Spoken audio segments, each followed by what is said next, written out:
देखिए दोस्तों, आज की इस वीडियो में हम जानेंगे गुणनखंड और गुणज क्या होता है, किसे कहते हैं। इसको क्लियर कर लेंगे इस वीडियो में, ठीक है, कि गुणनखंड क्या होता है और गुणज क्या होता है।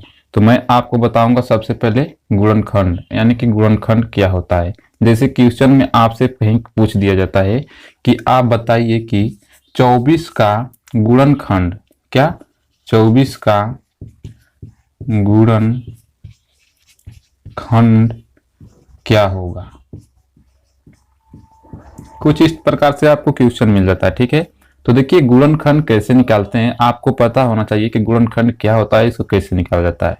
तो गुणनखंड का मतलब यह होता है कि जो 24 यह संख्या है, यह 24 में किस किस संख्या का भाग जाएगा, यानी कि ये जो संख्या 24 है यह किससे किससे पूरा पूरा कटेगी। तो देखिए 24 में हम जब 2 का भाग देंगे तो यह कितने बार में कटेगी, 2 एकियम 2 पूरी पूरी कट जाएगी, 2 दूना के 4, यानी कि यह जो है 12 बार में कट जाएगी। तो इसका 2 गुणनखंड हो गया। ये संख्या 1 से कट जाएगी, ये भी गुणनखंड हो जाएगा। उसके बाद यह जो संख्या है यह 3 से भी कट जाएगी, तो इसका मतलब ये भी गुणनखंड होगा, 3 भी गुणनखंड होगा। और 24 क्या 4 से कटेगी, तो 4 छक्का 24, यानी कि 4 से भी कट गई तो 4 भी इसका गुणनखंड हो गया। अब देखते हैं कि क्या 24 में 5 का भाग पूरा पूरा जा रहा है, तो नहीं, 5 चौको 20, शेष 4 बच रहा है, तो इसका मतलब जो है 5 गुणनखंड नहीं होगा। अब 6 से देखते हैं, 6 का क्या, इस 24 वाली जो संख्या 24 इसमें 6 का भाग जा रहा है, तो हाँ 4 बार में पूरा पूरा कट जा रही है यह संख्या, तो 6 भी गुणनखंड हो जाएगा। 7 से देखते हैं कि जो 24 दिया गया क्या यह 7 से पूरा पूरा कटेगा, तो 7 तरीके 21 हो जाएगा, नहीं कटेगा, यहाँ से 3 शेष बच रहा है। तो इसका मतलब कि 7 जो है यह गुणनखंड नहीं होगा 24 का, लेकिन 6 जो है ये इसका गुणनखंड होगा। गुणनखंड का मतलब क्या, यानी कि जिससे जिससे कटती जा रही है। देखिए 2 से भी यह संख्या पूरा पूरा कटी है, और 3 से पूरा पूरा कटी है, 4 से भी पूरा पूरा कटेगी, और 6 से भी पूरा पूरा कटेगी, और इसी तरीके से 7 से नहीं कटेगी तो 7 गुणनखंड नहीं होगा। 8 से कटेगी, 8 तरीके 24, तो 3 बार में कटेगी, तो 8 भी इसका गुणनखंड होगा, ठीक। और 9 से नहीं कटेगी तो 9 इसका गुणनखंड नहीं होगा। 10 से भी नहीं कटेगी, नहीं तो 11 से पूरे पूरे विभक्त होगी, यानी 11 से भी पूरी पूरी विभक्त नहीं होगी, तो 11 भी इसका गुणनखंड नहीं होगा।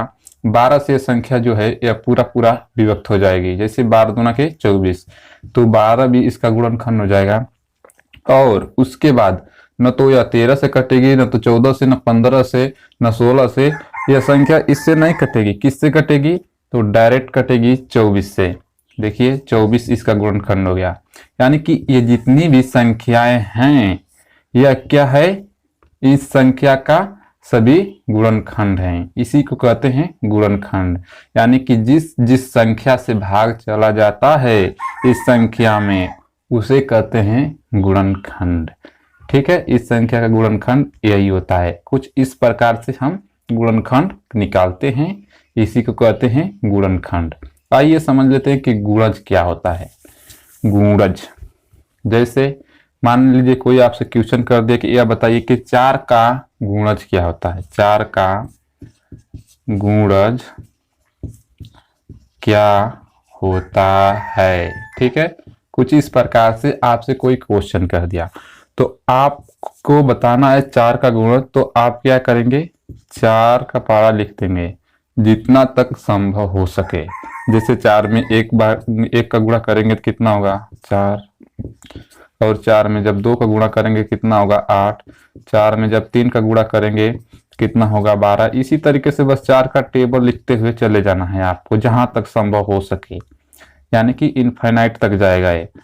4 गुणे 5 बराबर हो जाएगा 20, 4 गुणे 6 बराबर हो जाएगा 24, 4 गुणे 7 बराबर हो जाएगा 28, और 4 गुणे 8 बराबर हो जाएगा 32, 4 गुणे 9 बराबर हो जाएगा 4 में 36, 4 गुणे 10 बराबर हो जाएगा 40, 4 गुणे 11 बराबर हो जाएगा 44, 4 गुणे 12 बराबर हो जाएगा कितना, 4 दूना के 8, 4 के 4 48, 4 गुणे 13 बराबर कितना होगा, तो 52। इसी तरीके से ये जो संख्या है इसी तरीके से बढ़ती रहेगी। इसी को कहते हैं गुणज। यानी कि जब भी गुणज किया कहा जाए, या तो गुणा कर लीजिए, या तो टेबल कर लीजिए, या तो गुणज कर लीजिए। इन सभी का मान क्या होता है, एक ही होता है, नहीं मतलब एक ही होता है। गुणज का मतलब होता है गुणा, यानी कि टेबल। जैसे 4 का गुणज क्या होगा, अब 16 का गुणज कर देगा तो 16 का इसी तरीके से गुणा करना पड़ेगा। 17 कर देगा तो 17 का गुणज क्या होगा, तो 17 का पूरा टेबल हम लिख देंगे इनफाइनाइट तक। ठीक है, ये नहीं कि बस यहाँ तक, नहीं, इनफाइनाइट तक। इस तरीके से आप लिखेंगे 17, 17 दूना के 34, 17 तिया 51। इसी तरीके से कामा कर कर डाट डाट करके आप गुणज के लिख सकते हैं, इसका लिखेंगे इसी तरीके से। ठीक है, तो गुणज ये हो गया। तो आप भी समझ गए कि गुणज का मतलब होता है कि उसका टेबल लिखना होता है, यानी उसका पहाड़ा पूरा पूरा। और गुणनखंड का मतलब कि इसमें किसका किसका भाग जा रहा है, यह होता है गुणनखंड। और गुणज होता है इसका गुणा करते हैं, 17 17 17 34 37 51। इसी तरीके से उसका टेबल लिखा जाता है। यही है गुणनखंड और गुणज। जान गए आप। उम्मीद करता हूं कि आप जान चुके हैं कि गुणनखंड क्या होता है और गुणज क्या होता है। गुणनखंड में भाग देना होता है।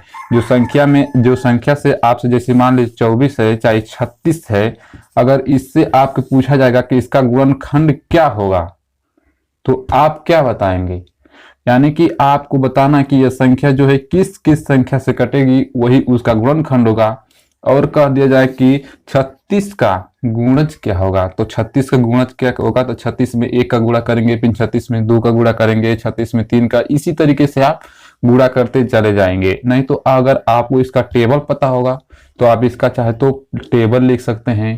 यानी कि यही होता है गुणज और गुणनखंड। उम्मीद करता हूं कि आपको पूरी तरीके से समझ में आ चुका होगा। चलिए, इस वीडियो में बस इतना ही आपको मैं बताना चाहता था कि गुणनखंड और गुणज क्या होता है, इसको क्लियर कर लीजिए। ठीक है, तो इसमें उम्मीद करता हूं कि आपको क्लियर हो चुका होगा गुणनखंड क्या होता है और गुणज क्या होता है।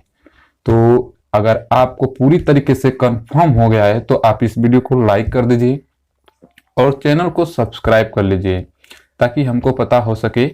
अगर आपके कुछ डाउट भी हो ना, तो आप कमेंट में बता सकते हैं, अपने डाउट को भी बता सकते हैं।